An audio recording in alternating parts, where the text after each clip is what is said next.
কালের বিবর্তনে হারিয়ে গেল গ্রাম বাংলার কত কিছু, যে জৌলুসময় অতীত দেখলে শত হাজার ব্যস্ততায়ও একবার উকি মারতেই হয়।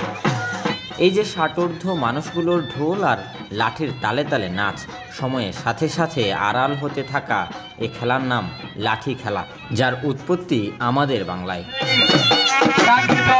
বৃহস্পতিবার বিকেলে জামালপুরের সরিষাবাড়ির পুগল দীঘা ইউনিয়নের বগারপাড় এলাকার গ্রামবাসীর উদ্যোগে অনুষ্ঠিত হলো গ্রাম বাংলার ঐতিহ্যবাহী লাঠি ও ঢেকি খেলা। হারিয়ে যাওয়া প্রাচীন এসব খেলা দেখতে ভিড় করেছে নানা বয়সের মানুষ।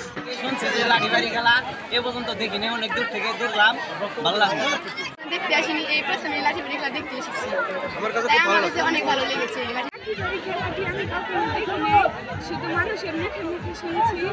বাদ্যের তালে নেচে নেচে অঙ্গভঙ্গি প্রদর্শন করে খেলোয়াড়রা, চলে লাঠির বিভিন্ন কসরত। প্রতিপক্ষের লাঠির আঘাত থেকে নিজেকে রক্ষা করতে ঝাঁপিয়ে পড়েন লাঠিয়ালরা। উপজেলার বিভিন্ন ইউনিয়ন থেকে 8টি খেলোয়াড় দল অংশ নেয় প্রতিযোগিতায়। নতুন প্রজন্মকে বাঙালির অতীত জানাতে আয়োজকদের এমন উদ্যোগ। যুব সমাজকে নেশা এবং মাদক মুক্ত রাখার জন্য গ্রাম বাংলার ঐতিহ্যবাহী হারিয়ে যাওয়া লাঠি বাড়ি খেলার আয়োজনের মাধ্যমে আমরা যুব সমাজকে নেশা এবং মাদক মুক্ত রাখার যে আমরা যে উদ্যোগ করেছি, এটা যেন আমরা প্রতি বছর আয়োজন করতে পারি। ঐতিহ্যবাহী এই লাঠি বাড়ি খেলা অনেক দিন আগে বিলুপ্ত হয়ে যাচ্ছে, কিন্তু দেখা যাচ্ছে আমাদের গ্রামবাসী ঐক্যবদ্ধ হয়ে এই খেলাকে আগামী প্রজন্মের কাছে তুলে ধরার জন্য আমাদের এই আজকের আয়োজন। লাঠি বাড়ি খেলা এবং এই যে ঢেকি খেলা, এই খেলাগুলি আসলে বিলুপ্ত পথে ছিল। আমরা গ্রামবাসী ঐক্যবদ্ধ হয়ে এই খেলা আমরা চালু করছি।